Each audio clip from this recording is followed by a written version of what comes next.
Previously on Biblical Slavery, the Exodus 21 perspective. Our Hebrews may voluntarily sell themselves into slavery, with the most likely reason being because of debt. The 7th year plays an important role in their freedom. That's it. I mean, self-explanatory. If you watch the whole perspective, just watch the video. We're on to Cincinnati. It's nothing about the past, nothing about the future. It's right now we're preparing for Cincinnati. If he comes alone, he shall leave alone. If he is the husband of a wife, then his wife shall leave with him. I mean, this should seem reasonable to even skepticize. A Hebrew servant who comes alone shall leave alone when their term ends. But if they come with their family, then they shall leave with their family. But the next part gets more interesting. Opening word. I bet that caught your attention, since most people leave the video after 1 minute. If you like the video, hit the like button somewhere right here. I'll probably move my finger somewhere. If you're gonna comment agreeing or disagreeing, sure, I'll try to respond. Unless you call me a liar, or it's like 100 comments in, then it ain't worth my time anymore. Or subscribe. It helps. That's all I got. Back to the video. If his master gives him a wife, and she bears him sons or daughters, then the wife and her children shall belong to her master, and he shall leave alone. But if the slave plainly says, I love my master, my wife, and my children, I will not leave as a free man, then his master shall bring him to God. Then he shall bring him to the door or the doorpost, and his master shall pierce his ear with an awl, and he shall serve him permanently. The process of leaving as a Hebrew slave in verse 2 seemingly went from a process of becoming a slave, working a max of 6 years, then leaving, to something more like this. Now I know there's a lot happening here, especially for my first world, 21st century self. Even other believers may struggle with this. Looking at this, there are some questions that needs to be answered. Who is this wife? Why should the wife and children stay with the master if the slave leaves? Why does it infer that the slave loves his master?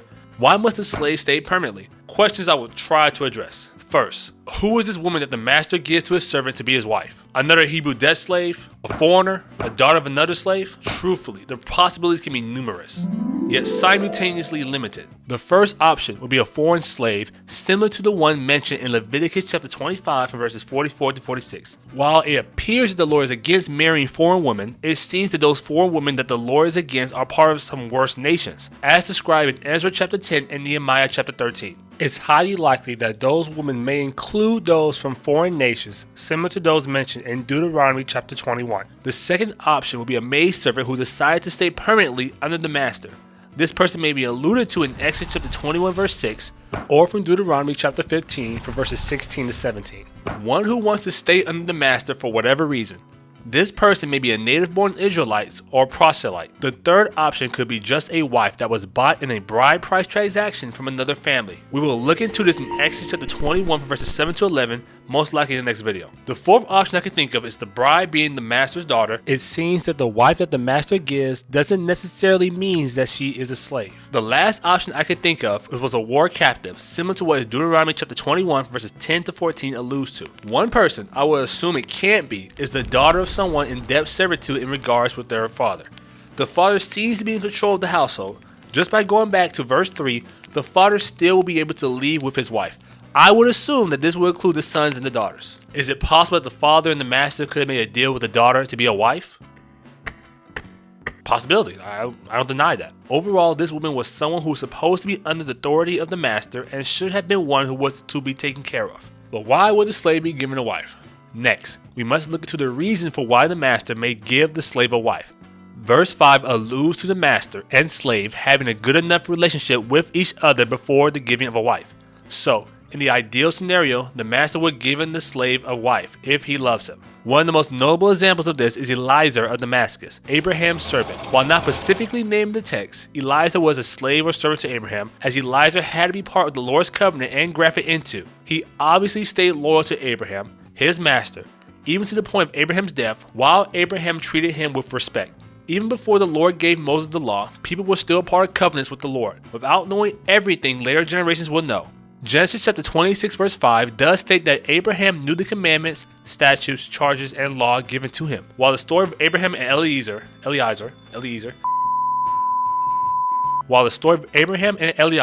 is one of the only examples mentioned of two people, slave and master, in the Lord's covenant having respect. You could look at other instances like Potiphar and Joseph, and the centurion and his servant, to see other examples of respect between these two, between a master and a servant.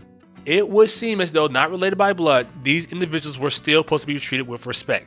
Especially in the case of Abraham and Eliezer, like family to an extent, with Abraham thinking of him as an heir. Now, when going towards verses 4 to 6, it's implying that if the point comes up for the master to give the slave a wife, there had to be some love, mutual respect, admiration, or whatever between the two and the female servant. For the male servant, the love between the master had to be there, and I'm pretty sure he'll love the master even more for a wife. For the master, he's doing it out of love and respect. For the female servant, I'm assuming yes, that most women back then will want to be married. She was given a husband. Some people may say that this is rape or that the woman didn't have some sort of choice or say so, but that opens a whole nother category of discussions on bride price, arranged marriages, satisfaction levels, etc. that I kind of plan to touch on a little more in the next video. Now let me be clear. This is not saying that every scenario was like this peachy, nice scenario right here. There are plenty of times in the Bible when the Israelites abused God's commands. I'm pretty sure that there were multiple instances in which a master would try to quote unquote breed his slave to get more servants. I'm not denying that that wasn't possible. I'm just talking about God's law, and my biased self believe that God is righteous, just, and fair, that how he may have tended to be back then. Remember, God is against rape. If a woman didn't want to get married back then but forced to have sex, I'm pretty sure that's rape right there. And I think back to the story of Rebecca, as the woman did have some sort of say-so. I'm also not inferring that this was a common occurrence back then for one. I'm just saying there's a possibility that the woman had say-so. A huge factor to consider about this arrangement was that the slave was not forced to have this wife. He could refuse to marry this woman. There was no law forcing this man to marry the woman if he was indebted. It would be highly irresponsible for this person to know the rules of servitude, but not on marriage of the slave master. The story of Jacob and Rachel provides a great example of a man working for 14 years before he got a chance to marry the wife he wanted. If the master was such a jerk, the slave did not have to accept the wife. If the slave leaves, he is stuck with her. At the end, her responsibilities are to the child too, and not just to her master. Now, what if the slave doesn't love his master? In this scenario, the servant was faced with a complex decision. If he chooses to leave after being gifted a wife, he'll be turning his back not only on his master, but also on the wife and children he was given. This decision is not a simple one, as it involves a multitude of emotions and considerations. It should not be, for example, like a day 1 servant comes in, day 2 he gets married, and then day 3 the servant finally finds out how his master's a jerk. People today are punished for marriages without planning or setting the stage beforehand. Firstly, the servant would have to grapple with the feelings of ingratitude towards his master. This is the individual who bestowed upon him his wife. There are not mere material possessions, but relationships that can carry deep emotional significance. To abandon them will be to reject the kindness and generosity of the master and the love of the wife. Now to the wife, secondly, the servant will have to deal with the emotional turmoil of leaving his wife and children. These are individuals with whom he had likely formed deep emotional bonds. I will hopefully form, they are his family, his lineage, his future. To leave them will be to sever these bonds and to deny himself the joy and fulfillment that come with the family life. Finally, the servant will have to consider the societal implications of this decision.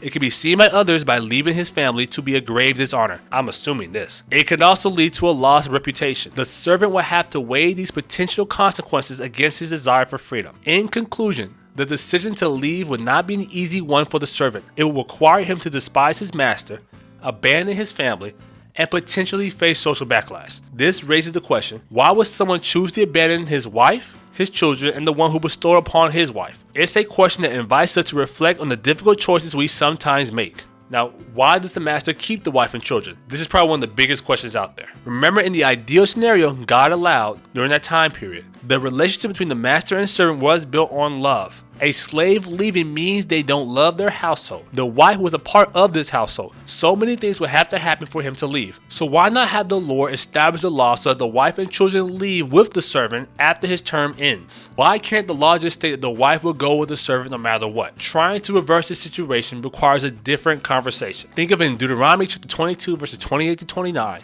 How if a man and a virgin woman gets caught in sex, the man will have to pay a bride price and is not allowed to divorce her. Any female slave can have sex with a man and basically go with the man's servant. The master will be losing a female servant permanently under his house without a process. The servant had nothing to show for it as to receive the wife. Having the wife was still under the master meant the woman couldn't just leave out of term. If the slave wanted this woman to be his wife, he could have stayed or made some sort of deal, or even waited at max of 6 years. God does put emphasis on order and structure of households and individuals. Just look at Ephesians chapter 5 to 23, the priestly order, or angels as messengers. So again, why must the wife and children stay? The slave who was given the stipulations of accepting the wife didn't even love his master or wife. But why must the slave stay permanently? Again, as stated in previous videos, you cannot make a one-to-one correlation with the Bible and the ancient world slavery practices and African American slavery in recent history to discuss morality. A slave will be willing to want to stay in the household because he loves it, as in Deuteronomy chapter 15 verses 16 to 17 alludes to.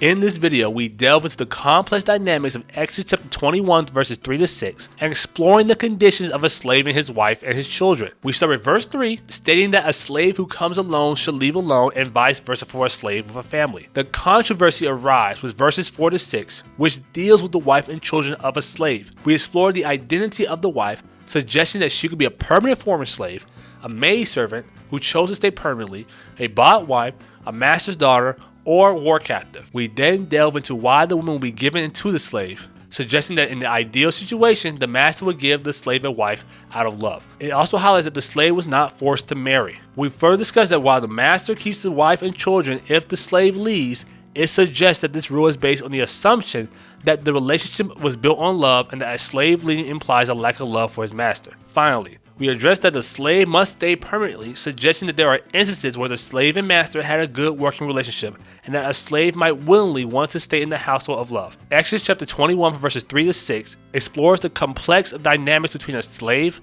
his master, and his family within the context of scriptures. It emphasizes the importance of love, consent, and mutual respect in these type of relationships.